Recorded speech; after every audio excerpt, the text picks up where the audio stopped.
ದತ್ತಣ್ಣನ ಹೆಸರು ಯಾರು ತಾನೇ ಕೇಳಿರಲಿಕ್ಕಿಲ್ಲ. ಕನ್ನಡ ಚಿತ್ರರಂಗದ ಹಿರಿಯ ನಟ ದತ್ತಣ್ಣನವರು. ದತ್ತಣ್ಣ ಅಂದರೆ ಹರಿಹರ ಗುಂಡೂರಾವ್ ದತ್ತಾತ್ರೇಯ. ಇವರು ದತ್ತಣ್ಣ ಎಂದೇ ಪ್ರಸಿದ್ಧ ಕನ್ನಡ ಚಿತ್ರರಂಗದ ಹಿರಿಯ ಭಾರತೀಯ ನಟ. ಪ್ರೀತಿಯ ವೀಕ್ಷಕರೇ, ಅನನ್ಯ ಚಿತ್ರಗಳ ಮಾಹಿತಿಗೆ ನಿಮ್ಮೆಲ್ಲರಿಗೂ ಸ್ವಾಗತ. ಇವರು ಚಿತ್ರರಂಗಕ್ಕೆ ಬರುವ ಮೊದಲು ಭಾರತೀಯ ವಾಯುಪಡೆಯಲ್ಲಿ 20 ವರ್ಷಗಳಿಗೂ ಹೆಚ್ಚು ಕಾಲ ಸೇವೆ ಮಾಡಿದ್ದಾರೆ. ಏರೋನಾಟಿಕಲ್ ಇಂಜಿನಿಯರ್ ಆಗಿ HALನಲ್ಲಿ ಕೂಡ ಕೆಲಸ ಮಾಡಿದ್ದಾರೆ. ಸುಮಾರು 3 ದಶಕಗಳಲ್ಲಿ 200ಕ್ಕೂ ಹೆಚ್ಚು ಚಿತ್ರಗಳಲ್ಲಿ ವಿಶಿಷ್ಟ ಪಾತ್ರಗಳಲ್ಲಿ ನಟಿಸಿದ್ದಾರೆ. ಬಹುಮುಖ ಪೋಷಕ ನಟ ಎಂದೇ ಕರೆದರೂ ತಪ್ಪಾಗಲಾರದು. ಕನ್ನಡ ರಂಗಭೂಮಿ ಮತ್ತು ಚಿತ್ರರಂಗದ ನಟರಾಗಿ ರಾಷ್ಟ್ರ ಮತ್ತು ಅಂತಾರಾಷ್ಟ್ರೀಯ ಮಟ್ಟದ ಖ್ಯಾತಿ ಗಳಿಸಿದ್ದಾರೆ. H.G. ದತ್ತಾತ್ರೇಯರವರು ಏಪ್ರಿಲ್ 20, 1942ರಲ್ಲಿ ಚಿತ್ರದುರ್ಗದಲ್ಲಿ ಜನಿಸಿದವರು. 14 ವರ್ಷಗಳ ಕಾಲ ಅಲ್ಲೇ ಚಿತ್ರದುರ್ಗದಲ್ಲಿ ನೆಲೆಸಿದ್ದವರು. ಇವರ ತಂದೆ ಹರಿಹರ ಗುಂಡೂರಾಯರು, ತಾಯಿ ವೆಂಕಮ್ಮ.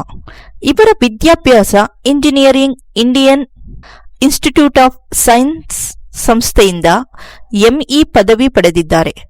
ಹಿಂದೂಸ್ತಾನ್ ಏರೋನಾಟಿಕ್ಸ್ ಸಂಸ್ಥೆಯಲ್ಲಿ ಡೆಪ್ಯೂಟಿ ಜನರಲ್ ಮ್ಯಾನೇಜರ್ ಆಗಿ, ಅಲ್ಲಿನ ಸಿಬ್ಬಂದಿ ಕಾಲೇಜಿನ ಪ್ರಾಂಶುಪಾಲರಾಗಿ ಮಹತ್ವದ ಸೇವೆ ಸಲ್ಲಿಸಿದ್ದಾರೆ. ಈತ ಅವಿವಾಹಿತರಾಗಿ ತಮ್ಮ ಕಾಯಕ ಮತ್ತು ಕಲೆಯನ್ನು ಗಂಭೀರವಾಗಿ ಸ್ವೀಕರಿಸಿದವರು. ಆಗ ಸ್ವಾತಂತ್ರ್ಯ ಚಳುವಳಿಯ ಕಾವಿದ್ದರಿಂದ ಚಿತ್ರದುರ್ಗ ರಾಜರ ಆಳ್ವಿಕೆಯಲ್ಲಿತ್ತು. ಆಗ ಇವರ ತಂದೆ ಗುಂಡೂರಾವ್ ಲಾಲ್ ಬಹದ್ದೂರ್ ಶಾಸ್ತ್ರಿ ಅವರಿಂದ ಪ್ರೇರಿತರಾಗಿ ಚಿತ್ರದುರ್ಗದ ಜನತೆಗೆ ಸ್ವಾತಂತ್ರ್ಯದ ಚಳುವಳಿ ಬಗ್ಗೆ ಅರಿವು ಮೂಡಿಸಿದರು. ದತ್ತಣ್ಣ ಅವರು ಓದುವುದಲ್ಲಿ ಪ್ರಚಂಡರು. ಅವರು ಕರ್ನಾಟಕಕ್ಕೆ 2ನೇ ರ್ಯಾಂಕ್ ಬಂದಿದ್ದರು. ಕನ್ನಡ ವ್ಯಾಸಂಗ PUCಯಲ್ಲಿ ಮುಂದಿನ ವ್ಯಾಸಂಗಕ್ಕೆ ಮದ್ರಾಸಿಗೆ ಹೋದರು. ಜಾಸ್ತಿ ದಿನ ಇರಲಿಲ್ಲ. ನಮ್ಮ ಭಾಷೆ ಅವರನ್ನು ವಾಪಸ್ ಕರೆತಂದಿತು. ಕಾಲೇಜಿನಲ್ಲಿ ಬೆಂಗಳೂರಿನಲ್ಲಿ ಓದುತ್ತಾ ನಾಟಕ ಸ್ಪರ್ಧೆಗಳಲ್ಲಿ ಭಾಗವಹಿಸಿದರು. ಡನ್ಲಿಪ್ ಗರ್ಲ್ ಎಂಬ ನಾಟಕದಲ್ಲಿ ಹೆಣ್ಣಾಗಿ ನಟಿಸಿದರು. ರಂಗಕರ್ಮಿ ಈರಣ್ಣ ಈ ಪಾತ್ರ ಸೆಳೆಯಿತು. ಪ್ರಮುಖ ರಂಗಕರ್ಮಿಗಳ ಜೊತೆ ಒಡನಾಟ, ಬೇರೆ ಭಾಷೆಗಳ ನಾಟಕದ ಬಗ್ಗೆ ಚರ್ಚೆ, ನಹಿ ನಹಿ ರಕ್ಷತಿ, ನಾನೇ ಬಿಜ್ಜಳ, ಹಿಟ್ಟಿನ ಹುಂಜ ನಾಟಕಗಳಲ್ಲಿ ನಟನೆ. ಈ ಎಲ್ಲಾ ನಾಟಕಕ್ಕೂ ಅದ್ಭುತ ಪ್ರತಿಕ್ರಿಯೆ. ಈ ನಾಟಕಕ್ಕೆ ಬೆಂಗಳೂರು ಹಾಗೂ ಧಾರವಾಡದಲ್ಲೂ ಒಳ್ಳೆಯ ಪ್ರತಿಕ್ರಿಯೆ ಸಿಕ್ಕಿತು. ದತ್ತಣ್ಣ ಸುಮಾರು 50 ನಾಟಕಗಳು ಹಾಗೂ 250ಕ್ಕೂ ಹೆಚ್ಚು ಚಿತ್ರಗಳಲ್ಲಿ ನಟಿಸಿದ್ದಾರೆ. ಅನೇಕ ಟಿವಿ ಧಾರಾವಾಹಿಗಳಲ್ಲಿಯೂ ನಟಿಸಿದ್ದಾರೆ. ವೈದ್ಯೋ ನಾರಾಯಣೋ ಹರಿ ಎಂಬ ಧಾರಾವಾಹಿಯಲ್ಲಿ ಪಾದಾರ್ಪಣೆ ಮಾಡಿದರು. ದತ್ತಣ್ಣ ಅತ್ಯಂತ ಮನ ಸೆಳೆದಿದ್ದ ಮಾಯಾಮೃಗ ಧಾರಾವಾಹಿಯ ಶಾಸ್ತ್ರಿಗಳಾಗಿ ಇಂದಿಗೂ ದತ್ತಣ್ಣವೆಂದರೆ ಮನಸ್ಸಿಗೆ ಹತ್ತಿರವ ನಿಲ್ಲುವ ಪಾತ್ರ ಇದು. ದತ್ತಣ್ಣ ಅವರು ಮೊದಲು ಹೆಚ್ಚಾಗಿ ಚಿತ್ರಗಳಲ್ಲಿ ನಟಿಸಲು ಆಗುತ್ತಿರಲಿಲ್ಲ, ಏಕೆಂದರೆ ಅವರು ಏರ್ಫೋರ್ಸ್ ಕೆಲಸದಲ್ಲಿ ಇದ್ದುದರಿಂದ. ನಂತರ ಕೆಲಸಕ್ಕೆ ರಾಜೀನಾಮೆ ಕೊಟ್ಟ ಮೇಲೆ ಪೂರ್ಣ ಪ್ರಮಾಣದಲ್ಲಿ ನಟಿಸಲು ಪ್ರಾರಂಭಿಸಿದರು. 1987 TS ರಂಗ ಅವರು ಮೊದಲು ಬಾರಿಗೆ ದತ್ತಣ್ಣ ಅವರನ್ನು ಉದ್ಭವ ಚಿತ್ರದಲ್ಲಿ ಪರಿಚಯಿಸಿದರು. ನಂತರ ನಾಗಾಭರಣ ಅವರು ಆಸ್ಫೋಟ ಚಿತ್ರದಲ್ಲಿ ಖಳನಾಯಕನ ಪಾತ್ರಕ್ಕೆ ರಾಷ್ಟ್ರಮಟ್ಟದ ಶ್ರೇಷ್ಠ ಪೋಷಕ ನಟ ಪ್ರಶಸ್ತಿ ಲಭಿಸಿತು. ಬಳಿಕ ಶರವೇಗದ ಸರದಾರ, ಮಾಧುರಿ ಮುಂತಾದ ಚಿತ್ರಗಳಲ್ಲಿ ನಟಿಸಿದರು. ಮುನ್ನುಡಿ ಚಿತ್ರದಲ್ಲಿ ಹುಡುಗಿ ಹುಡುಕೋ ಪಾತ್ರಕ್ಕೆ ಎಲ್ಲರ ಗಮನ ಸೆಳೆಯಿತು. ಈ ಚಿತ್ರಕ್ಕೆ ಅತ್ಯುತ್ತಮ ಸಹನಟ ಪ್ರಶಸ್ತಿ ದೊರೆಯಿತು ಹಾಗೂ ಉತ್ತಮ ನಟ ಪ್ರಶಸ್ತಿ ದೊರೆಯಿತು.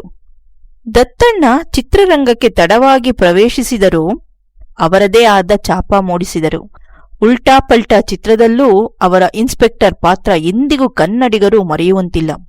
ಮುಸ್ಸಂಜೆಯಲ್ಲಿ ಶೇಷಣ್ಣನ ಪಾತ್ರ, ರಾಮ ಬಾಮ ರಮೇಶನ ತಂದೆ ಪಾತ್ರ, ಬೆಟ್ಟದ ಜೀವದ ಗೋಪಾಲಯ್ಯ, ಇತ್ತೀಚೆಗೆ ರಾಷ್ಟ್ರ ಪ್ರಶಸ್ತಿ ತಂದುಕೊಟ್ಟ ಭಾರತ್ ಸ್ಟೋರ್ ಅಂತಾರಾಷ್ಟ್ರೀಯ ಮಟ್ಟದಲ್ಲಿ ಗಮನ ಸೆಳೆಯಿತು. ಹೀಗೆಯೇ ನಾನಾ ರೀತಿಯ ಪಾತ್ರವನ್ನು ಮಾಡಿರುವ ದತ್ತಣ್ಣನವರು ಎಲ್ಲಾ ಪಾತ್ರಕ್ಕೂ ನ್ಯಾಯ ದೊರಕಿಸಿಕೊಡುತ್ತಿದ್ದರು. ಗಂಭೀರ ಪಾತ್ರದಲ್ಲೂ ಹಾಗೂ ಹಾಸ್ಯ ಪಾತ್ರದವರೆಗೂ ಎಲ್ಲದರಲ್ಲೂ ಸೈ ಎನಿಸಿಕೊಂಡರು.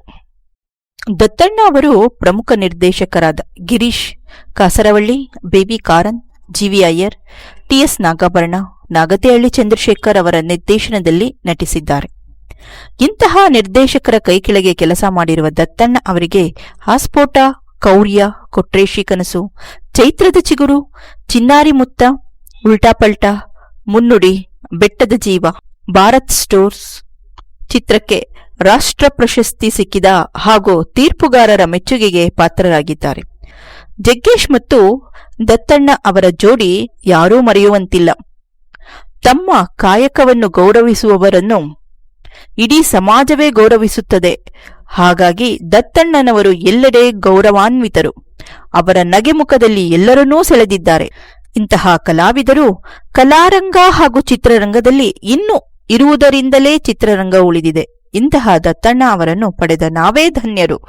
ದತ್ತಣ್ಣ ಆರೋಗ್ಯವಾಗಿ ಹೀಗೆ 100 ಕಾಲ ಚೆನ್ನಾಗಿ ಬಾಳಲಿ ಎಂದು ಎಲ್ಲರೂ ಹಾರೈಸೋಣ. ಪ್ರೀತಿಯ ವೀಕ್ಷಕರೇ, ಮುಂದಿನ ಸಂಚಿಕೆಯಲ್ಲಿ ಮತ್ತೊಬ್ಬ ಸಾಧಕರ ಹಾಗೂ ಚಿತ್ರದ ಮಾಹಿತಿಯೊಂದಿಗೆ ಮತ್ತೆ ಸಿಗೋಣ. ದತ್ತಣ್ಣನವರ ಈ ಸಂಚಿಕೆ ನಿಮಗೆ ಇಷ್ಟವಾದಲ್ಲಿ